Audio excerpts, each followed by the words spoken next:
minutes past 6. Renee Crosh with you on ABC Weekends. Hope you're doing well this morning. Let's chat to Stephen Coutts from the Sydney Underwater Gazette.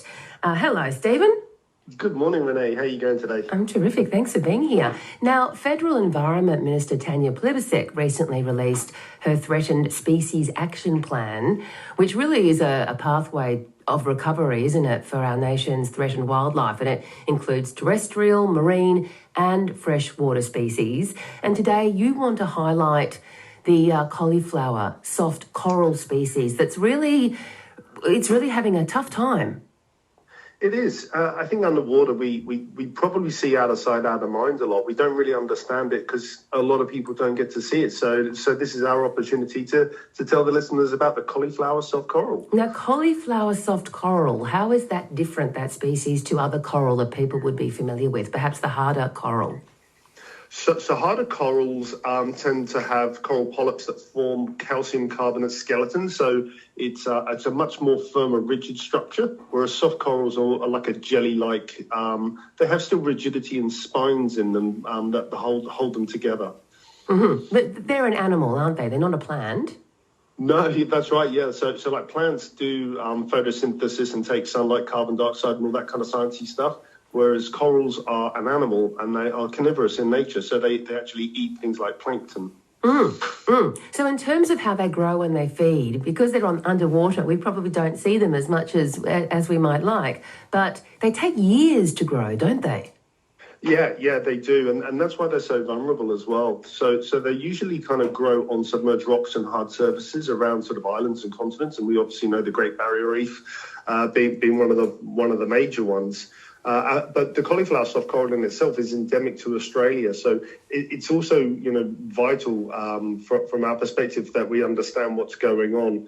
And in such a small range from sort of Nowra to Port Macquarie, these have had a large impact from things like flooding, disease, pollution, and also sort of anchoring from boats and fishing line damage. So that's where they're coming under a lot of stress.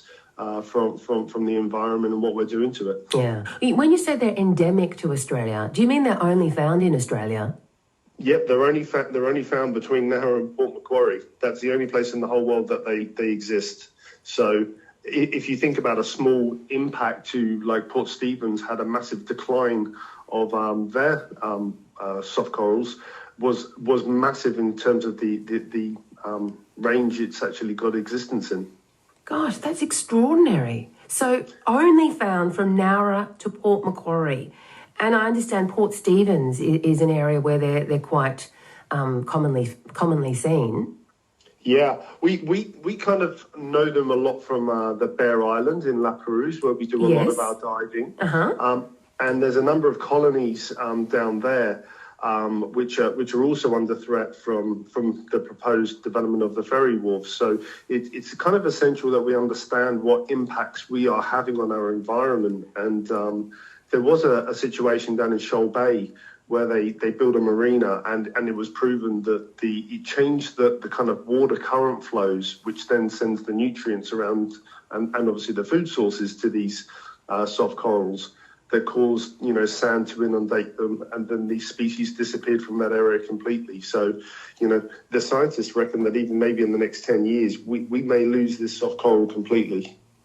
Gosh, that's a sobering idea, isn't it? So here is a species that's only found in Australia, particularly only found between Nowra and Port Macquarie, and you're saying in 10 years, if we don't act now, we could lose it completely.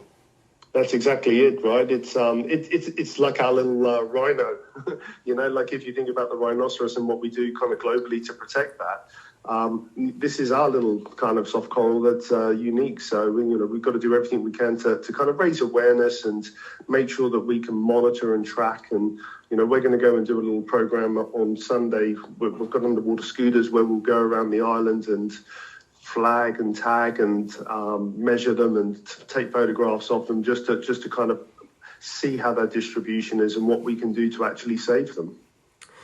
Stephen Coutts, just describe what they look like, because, people have this image of coral being all particularly colourful and, beautiful, and I guess you think of images that you've seen from the Great Barrier Reef. If you haven't had the pleasure of diving and seeing it with your own eyes, you certainly know what coral looks like. How do you describe the cauliflower soft coral?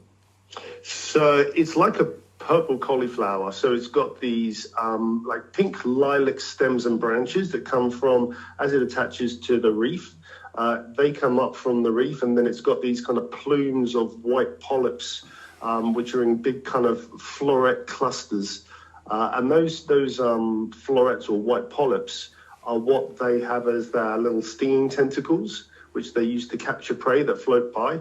And then those polyps are able to pull that sort of plankton into their mouths and into their digest them in their stomachs. So we'll post some pictures on the Sydney Underwater Gazette Facebook page, and then the listeners can go and have a look, or go and Google cauliflower soft coral. And why are they so important to the ecosystem?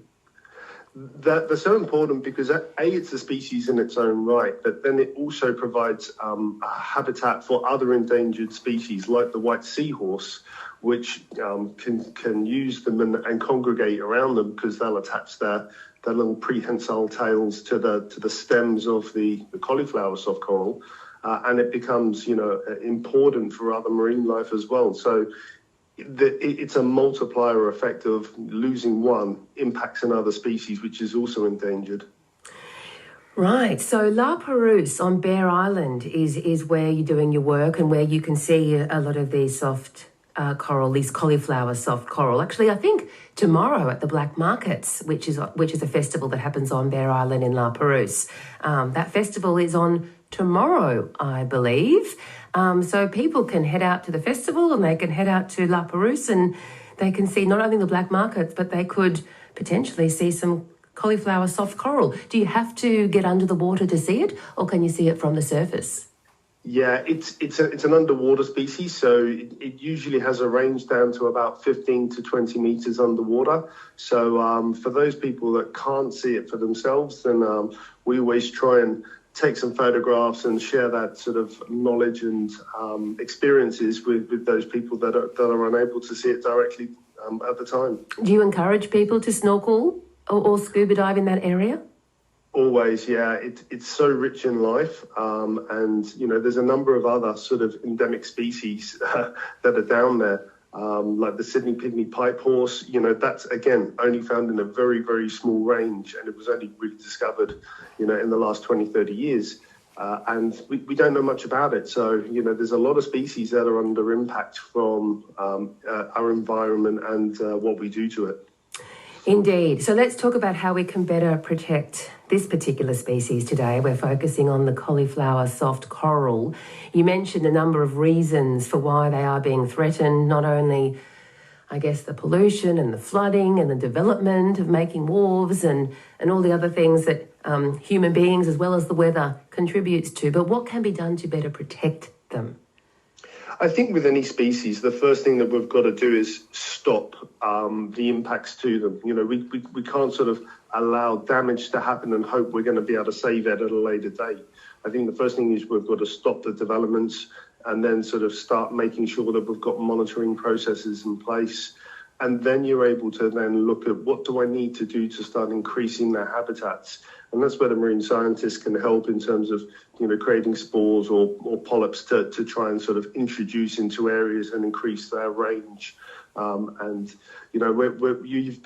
citizen scientists, we want to go out as divers and start recording this information so that we can help the scientists do their job. So if we can make sure that we can give transparency to everyone, we can hold people accountable, and we can make sure that we're making good decisions and manage that decision into better outcomes in the future. Can we actually, as scientists, can we help that coral cultivate? Can we create conditions by which they can reproduce themselves?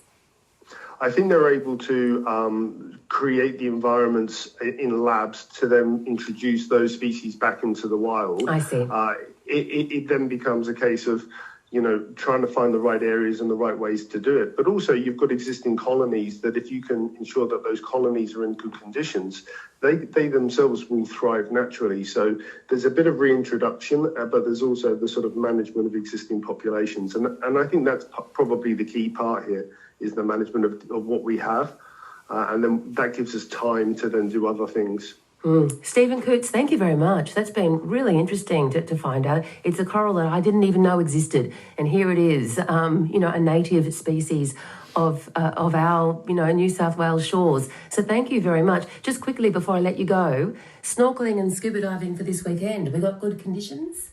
It's been improving, I think we've seen that yellow thing in the sky, which is turned up now. It's so nice. It's so nice to see it, yeah. So I think Oceanside, we've seen variable conditions, 4 to 8 metres, Harbourside, 3 to 4, water temps getting back up, 18 to 19. So for those people who are going to hit the water, go out and enjoy it. Good on you. Hey, thank you very much, Stephen Coutts, for being here. Thank you, Renee. Stephen Coutts is from the Sydney Underwater Gazette. And there you go. You've learned a lot about the cauliflower soft coral. Perhaps you can get under the sea and have a look at it sometime this weekend. You've seen them